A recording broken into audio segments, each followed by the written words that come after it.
Petroleum मसनूआत से मुतल्लिक अच्छी खबर आ गई। वजीर मुमलिकत बराए पेट्रोलियम ने खुशखबरी भी सुना दी। वजीर मुमलिकत बराए पेट्रोलियम मुसद्दिक मलिक का कहना है कि कुछ हफ्तों में हमारे पास पेट्रोलियम मसनूआत के कार्गो आ जाएंगे और उम्मीद है ईद उल अज़हा तक पेट्रोलियम मसनूआत से मुतल्लिक अच्छी खबरें आएंगी। एक इंटरव्यू में उनका कहना था कि हमारे कुछ लोगों को ख्याल था कि हुकूमत नहीं लेनी चाहिए। जब हुकूमत में आए तो नवाज शरीफ चाहते थे फौरी इलेक्शन में जाएं। गरीब लोगों पर महंगाई का बोझ बढ़ा जिस पर हमें मुश्किलात हैं। हुकूमत में आए तो मुआशी हालात अंदाजे से ज्यादा खराब थे।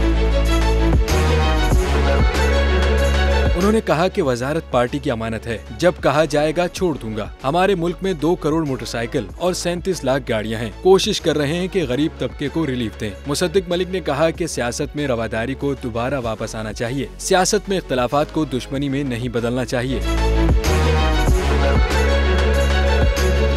हवाए नफ्स की है हुक्मरानी, लुटेरा कर रहा है पासबानी। बोल न्यूज के मार्केटिंग हेड आकाश राम ताहा लापता, तफ्तीशी इदारे जवाब देने से कासिर। अहले खाना परेशान, बेटे की जुदाई में माँ गम से निढाल। जो बच्चो हिंदू हुआ पर आए थे जो को पाकिस्तानी, मुझे मेहरबानी करे पंहिंजो आकाश वापस कयो।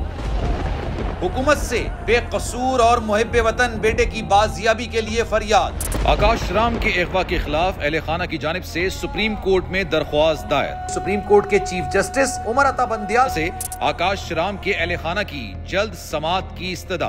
मुश्किल की इस घड़ी में आलमी मीडिया ने भी उठाई आवाज। CNN, आज तक, इंडिया टुडे, टाइम्स नाउ समेत आलमी मीडिया ने आकाश राम के अगवा के खिलाफ दिया बोल का साथ। उफ क्या जुल्म है, बोल इंसाफ का मुंतजिर। सब्सक्राइब करें और बेल दबाएं ताकि कोई खबर रह न जाए।